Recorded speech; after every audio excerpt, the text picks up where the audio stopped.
Գառնիկ Դավթյան համեցեք եւ նախապատրաստվի Էդգար Ղազարյանը։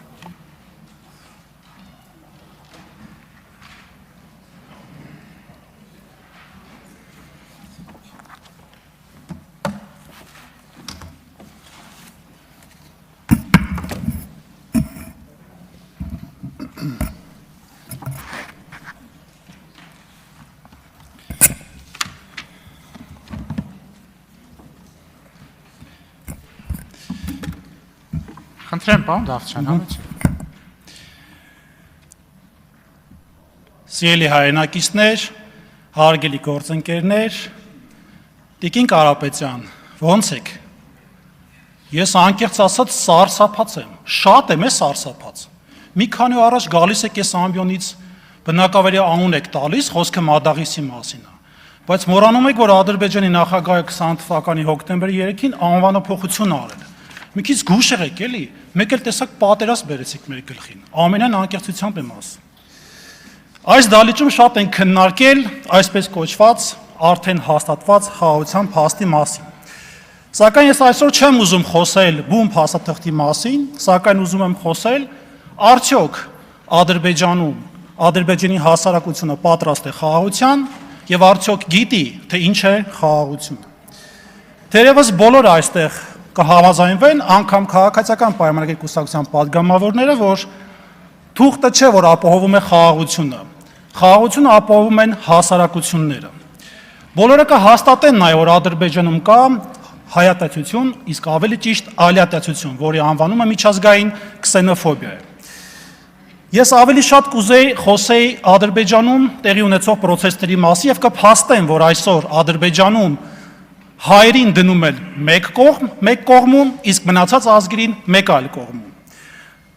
Եվ ուզում եմ շեշտել, որ բացի քսենոֆոբիայից նաև կա ռասիզմի ձևակերպումը, որտեղ միջազգային կազմակերպությունը դեռևս այսօր չունեն հստակ ձևակերպում, թե ինչով է մեկը մյուսից տարբերվում, սակայն կարմիր թելով առանձնացնում են մի շատ կարևոր առանձնահատկություն, որ ռասիզմը ինքնին մի ռասայի, մի ազգի մյուսին ավելի բարձր դիրքերից նայելու եւ իրեն մեկ գերակա ազգ ճանաչելու process է։ Ես իհարկե կփաստեմ նաև, որ Ադրբեջանում կա քսենոֆոբիկ գործունեություն, որոնք մտադրված են, ծրագրված են եւ ունեն պետական համակարգում ամրագրված կոնկրետ process-ներ։ Այսօր մենք խոսում ենք պարոն Սիսակ Գաբրիելյանի թեկնածության մասով, որը նույնպես կապված է կրթության, գիտության, մշակույթի եւ սպորտի հարցերի մասով, սակայն շեշտեմ, որ անգամ Ադրբեջանում նույն ատելությունը կա կրթության, գիտության, մշակույթի եւ ինչքան էլ որ զարմանալի լինի նաեւ սպորտի ոլորտում։ Իսկ հիմա ավելի շատ փաստերով։ Շատ հաճախ մենք մասնագիտական դաշտում կատակում ենք, ասում ենք, որ Ադրբեջանում անգամ եթե վատ եղանակը լինում, այսինքն կարկուտ է լինում եւ ավիրում է դաշտերը, այդտեղ մեղադրում են հայերին։ Ժամանակակից Ադրբեջանում ավելի շատ հայատացության հիմքերում կանգնած է նույն ինքը Հեյդար Ալիևը, ով 1999 թվականին իր հրապարակային խոսքում հաստատել է, երբ որ ինքը լինելով Ադրբեջանի կոմունիստական կուսակցության կենտրոնական կոմիտեի առաջի քարտուղար զբաղված է եղել ավելի շատ նպաստելով հայերի հանդեպ հատուկ վերաբերմունքի հանգամանքով։ Ես ուզում եմ ուղի խոսքի մեջ բերում անել, որտեղ կփաստեմ մի շատ կարևոր հանգամանք։ Այդ ժամանակ շատ է օգնում Լեռնային Ղարաբաղի զարգացմանը։ Միևնույն ժամանակ փորձում է այնտեղ փոխել ժողովրդագրական պատկերը։ Լեռնային Ղարաբաղը հարց էր բարձրացել այնտեղ ինստիտուտ, այսինքն բարձրագույն ուսումնական հաստատություն բացելու վերաբերյալ։ Ես մտածեցի եւ որոշեցի բացել այն, բայց այն պայմանով, որ այնտեղ կլինի բաժիններ ադրբեջանական, ռուսական եւ հայկական։ Հարակից շրջաններից ադրբեջանցիներին մենք ոչ Բաքու ենք ուղարկում, այլ այնտեղ, այսինքն Լեռնային Ղարաբաղ։ Այս եւ այլ միջոցներով ես փորձում եի հասնել նրան, որպեսզի Լեռնային Ղարաբաղում ադրբեջանցիների թիվը ավելի շատ լինի, իսկ հայերի թիվը նվազի։ Հեյդար Ալիևին հաջորդեց գանք ավելի արդի ժամանակներ, իր որդին Իլհամ Ալիևը։ Եվ կարող եմ հաստատական պնդել, որ հենց Իլհամ Ալիևի շնորհիվ է, որ հայատացությունը Ադրբեջանում ավելի արմատական բնույթ է կրել եւ ունի պետականացված մակարդակ։ Եվ շատ հաճախ փոխաբերական իմաստով ասած, այն խնդիրները, որոնք որ կան Ադրբեջանում, արդեն ցանված բերքերն են, որոնք ըմբոշխնում են Ադրբեջանի հասարակությունը։ Ադրբեջանում հայատացություն ունի խորա կրթական, գիտական, մշակութային եւ որոշ չափով նաեւ սպորտային արմատացած համակարգ։ Եվ որպեսզի խոսքս ավելի հիմնավոր լինի, կուզեմ թվարկել Ադրբեջանի ներպետական օրենսդրության մի շարք հոդվածներ, որտեղ պետք է որ կանխվեր process-ները, սակայն ցավոք սրտի դրանք հակառակն են ապացուցում։ Օրինակ, կրթության մասին օրենքի հոդված 4-ը, կրթության հիմնական նպատակը։ Հոդված 4-ի 4.0.2 կետը պատրաստել ազգային հոգևոր եւ համամարտկային արժեքներ պաշտպանող եւ զարգացնող լայն աշխարհայացք ունեցող ժամանակակից մտածողությամբ եւ մրցունակ կադր մասնագետներ։ Հոդված 3. Կրթության ոլորտում պետական քաղաքականության հիմնական սկզբունքները 3.0.1 կետը։ Հումանիզմ։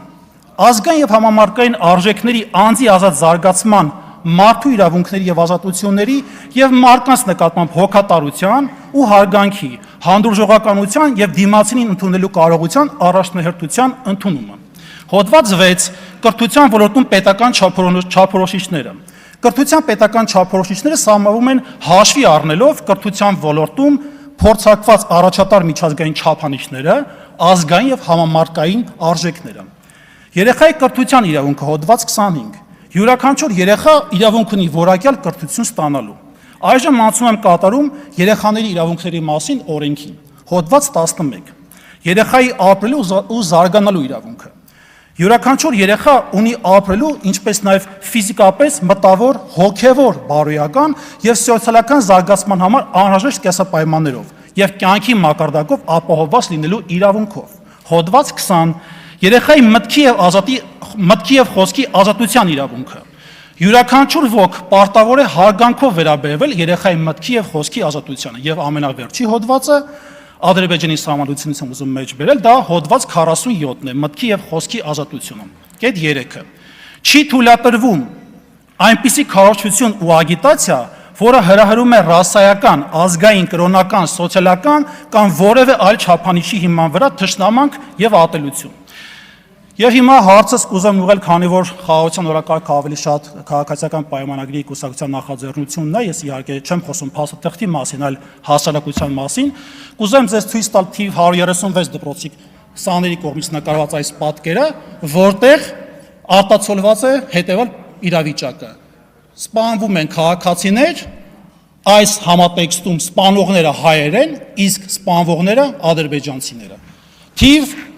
359 դպրոց, նույն պատկերը, սակայն այլ նկարագրությամբ, տեսնում եք ինքներդ, սպանվում են քաղաքացիական անձիկ, որտեղ սպանողները հայեր են, իսկ սպանվողները ադրբեջանցիները։ Թիվ 113 դպրոցի սանի նկար, որը նույն տրամաբանությամբ շարունակությունն է, ավելի ահավասիկ պատկերով։ Հաջորդ նկարը, այստեղ նույնպես տեսնում եք նույն դպրոցի կողմից նկարված աշակերտի նկար, որը ինքնին ապացուցում է այն հանգամանքը, որ դպրոցներում քարոզում է այնպիսի հայատացության քաղաքականություն, որը հանգեցնում է երեխաների մոտ նման մտքի զարգացմանը։ Թիվ 96 դպրոց, այստեղ նույնպես տեսնում եք նման մի պատկեր, որտեղ տանկով անցնում են մեքենայի վրայով եւ իհարկե չխոսեմ մնացած զարգացումների մասին։ Սա ամենակարևոր ցուցիչն է եւ տեսնում ենք, որ այս դևը, որը պատկերված է Ադրբեջանի երեխու կողմից, այստեղ գրված է Էրմենի, այսինքն հայ, եւ արյուն է կաթում ամբողջությամբ գետնի վրա։ Սա նույնպես երեխայի դպրոցական երեխայի կողմից է նկարվել։ Թիվ 296 դպրոցի նկարը, որտեղ ավելի շատ զինվորականների գործողություններ են, այսպես բան որ գործընկերներս տեսնեն, որոնք սպանում են ադրբեջանցիներ, իսկ սպանողները ներկայացվում են որպես հայեր։ Սա ամենապարզ վկայությունն է, ցուցահանդեսն է նկարների, որոնք կազմակերպվել են Ադրբեջանում դպրոցական երեխաների շրջանակներում որպես մրցույթ։ Սա հերթական մեկ այլ նկար, երեխաները կանգնած են իրենց նկարված նկարների առջև եւ այդպիսով ցույց են տալիս իրենց մտքի զարգացման կարևոր ուղղությունները։ Սա էլ իր հերթին։ Եվ վերջում հեչ ծիծաղելու բան չկա։ Եվ վերջում եւս երկու երեխա, որը կանգնած է իրենց կողմից նկարված նկարների առջև եւ կարծես թե ոչ այդքան հպարտությամբ, այսպես իդեպ այստեղ թրենդի կողմից հրապարակված նկար, այսինքն պետական լրատվականի կողմից հրապարակված նկար է։ Իսկ որպեսզի այնպես չստացի, որ քաղաքացիական պայմանագրի որևէ падգամավոր գա այստեղ ու փորձի խեղաթյուրել փաստերը, ես կխոսեմ 9-րդ դասարանի ուսուցչի համար մեթոդական ուղեցույցի մասին, այն է հաղթանակի պատմության գրքից որոշակի հատվածների մասին։ Ավարտում է խոսքս, ասեմ, որ այն բաղկացած է 200 էջից, 351 անգամ հանդիպում է հայ արմատ պարունակող բառեր, զավթիչ բառեր, ավազակ բառ եւ այլն։ Եվ վերջում կուզեմ մի շատ կարևոր դիտարկում անել, որը կարծում եմ մեր օրյա իրականության հետ համապատասխան է։ Ով սողում է թշնամու առջև, իրավունք չունի դժգոհելու իր ճակատագրից։ Եվ ոչ մի ժողովուրդ չի կարող պաշտպանվել, եթե նրա ներսում կան թշնամուն արդարացնողները։ Սա իրոք գրել է Գարեգին։ Շնորհակալություն։ Շնորհակալություն։ Հարգելի գործընկերներ, հաջորդը ելույթ կունենա Էդգար Ղազարյանը, բայց մինչ խնդրում եմ դեռ չգար։ Հարգելի պատգամներ, ազգային ժողովի կանոնակարգ սահմանադրական օրենքի 37-րդ հոդվածի 2-րդ մասի համաձայն առաջարկում եմ այսօր 18:30-ից մինչև 20:00 անցկացնել մեկ լրացուցիչ նիստ։ Քվեարկության է դրվում օգոստոսի 10-ին։ Իմ հիմնավորումն այն է, որ արագ առաջ անցնենք, որպեսզի բովանդակային